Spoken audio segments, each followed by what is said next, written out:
Hi friends, வாங்கம்மா கனி cooking channel. இப்போ சேப்பங்கிழங்கை வச்சு நம்ம கட்லெட் செய்ய போகிறோம். எப்படி செய்யலான்னு பார்க்கலாம் வாங்க. இப்போ சேப்பங்கிழங்கு எடுத்து வச்சுருக்கோம். இப்போ குக்கரில் போட்டு ஒரு 4 விசில் விட்டு வேக வச்சு எடுத்துக்கலாம். நல்லா குழைவா இந்த அளவுக்கு விசில் வந்துட்டே இருக்குது. இப்போ எண்ணெய் தேவை. வெங்காயம் எடுத்துருக்கோம், சின்ன சின்னதாக குட்டி குட்டியாக கட் பண்ணி எடுத்துருக்கோம். 3 பச்சை மிளகாய் நீட்டி குட்டி குட்டியாக கட் பண்ணி எடுத்துருக்கோம். கருவேப்பிலை 2 கொத்து போட்டிருக்கோம். கொத்தமல்லி எடுத்துருக்கோம். இப்படி கத்தியில் வச்சினாவே இப்படி இறங்கணும். இறங்கிச்சுனாவே வெந்துச்சுன்னு அர்த்தம். நல்லா இதோடு நின்று பாருங்கள். இப்படி பண்ணாவே வெந்துச்சுன்னு அர்த்தம். இந்த அளவுக்கு இது மாதிரி தோல்லாம் உரிச்சு எடுத்தாச்சு. கையில் பிசைனாலும் பிசைஞ்சிக்கலாம். இது மாதிரி மேஷரை வச்சு இப்படி அழுத்தி பிசைனாலும் பிசைஞ்சிக்கலாம். நம்ம இந்த அளவுக்கு நல்லா மசிச்சு எடுத்துக்கலாம். இது மாதிரி பிசைஞ்சு எடுத்தாச்சு. இதில் கொஞ்சம் கொத்தமல்லி போட்டுக்கலாம், கொஞ்சம் கருவேப்பிலை போட்டுக்கலாம், பச்சை மிளகாய் போட்டுக்கலாம், ஆனியன் போட்டுக்கலாம்.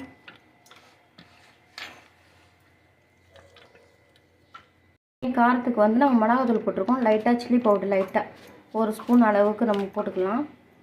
கொஞ்சம் போல் மஞ்சள்தூள் போட்டுக்கலாம். கரம் மசாலா கொஞ்சம் போல் போட்டுக்கலாம்.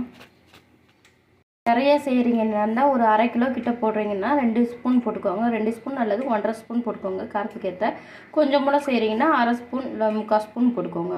நான் காரத்து என் பசங்களுக்கு தேவையான காரத்துக்கு ஏற்ற மாதிரி கொஞ்சம் கொஞ்சமாக போட்டுருக்கேன். நான் மிளகுத்தூள் கொஞ்சம் போட்டுக்கலாம். ஜீரகத்தூள் இருந்தால் ஜீரகத்தூள் போட்டுக்கோங்க. இது மாதிரி ஜீரகம் இருந்தால் போட்டுக்கோங்க. ஜீரகம் போட்டால் கொஞ்சம் கடிச்சு சாப்பிடும்போது நல்லா வாசனை நல்லாயிருக்கும்.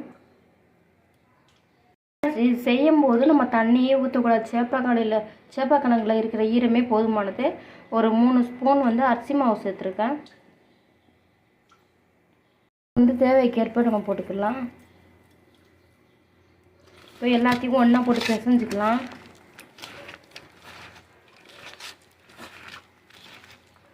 இந்த அளவுக்கு நம்ம பிசைஞ்சு எடுத்தாச்சு. ஒரு 10 நிமிஷம் வச்சுக்கலாம்.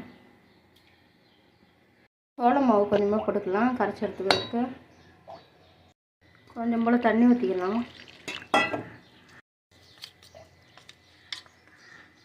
ரொம்ப திக்காகவும் இல்லாமல் ரொம்ப தண்ணியாகவும் இந்த பதத்துக்கு சோள மாவு கரைச்சி எடுத்துக்கலாம்.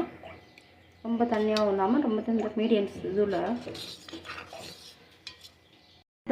கார்ன்ஃப்ளெக்ஸ் வாங்கி கொஞ்சமாக போட்டு மிக்சியில் பல்ஸ் மூடில் 2 தடவை இப்படி ஆஃப் ஆன் பண்ணிவிட்டு குறண்டு அரைச்சி எடுத்துக்கலாம். கொட்டிக்கலாம். அரைச்சி இந்த மாதிரி அரைத்து எடுத்துக்கலாம். கார்ன்ஃப்ளெக்ஸ் இல்லாட்டி நம்ம வீட்டில் ப்ரெட் இருந்துச்சுன்னா அதை கூட மிக்சியில் போட்டு இந்த பதத்தில் போட்டு கூட ப்ரெட்டை கூட தொட்டு பண்ணிக்கலாம். நம்ம பாருங்கள், நல்லா இது ஆகிடுச்சு. இவ்வளோ அழகாக இருக்கு பாருங்க. உன்னோட ஒட்டாமல்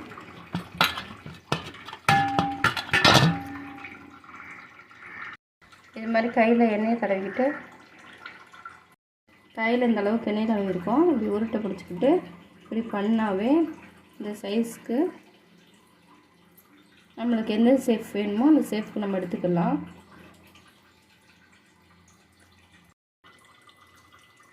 வச்சுக்கலாம். இதே மாதிரியே ஒன்றா எடுத்து ரெடி பண்ணி வச்சுக்கலாம்.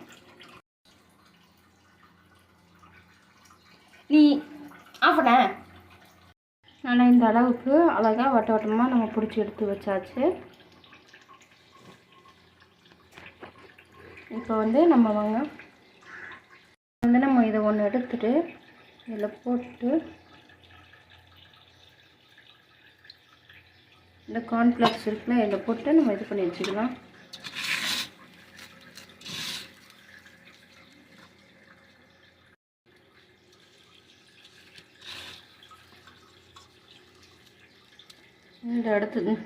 இந்த அளவுக்கு நம்ம எடுத்து வச்சுக்கலாம்.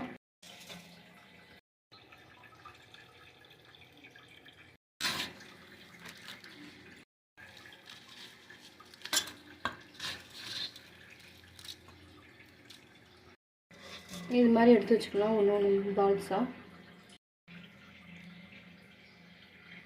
எவ்வளோ அழகாக எடுத்து வச்சாச்சு. இதை நம்ம ஒரு 10 நிமிஷம் ஃப்ரிட்ஜில் வச்சோம்னா இது இது மாதிரிலாம் இருக்கிறதுல வந்து கொட்டாது, நல்லா அந்த ஈரத்துக்கு அதுவும் அப்சர்வ் பண்ணிக்கும். 10 நிமிஷம் இல்லை 2 நிமிஷம் கூட வச்சுக்கலாம்.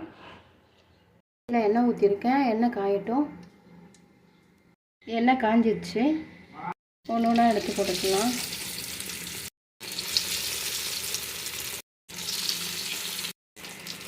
நல்லா பொரியட்டும். சிம்மில் தான் வச்சுருக்கேன், சிம்மில் தான் வைக்கணும்.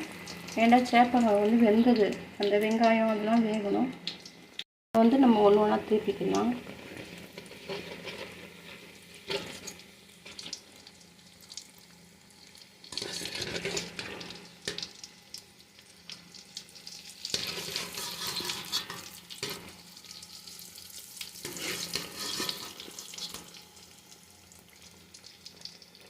நல்லா இந்த கலர் மாறினோடனே நம்ம எடுத்துக்கலாம்.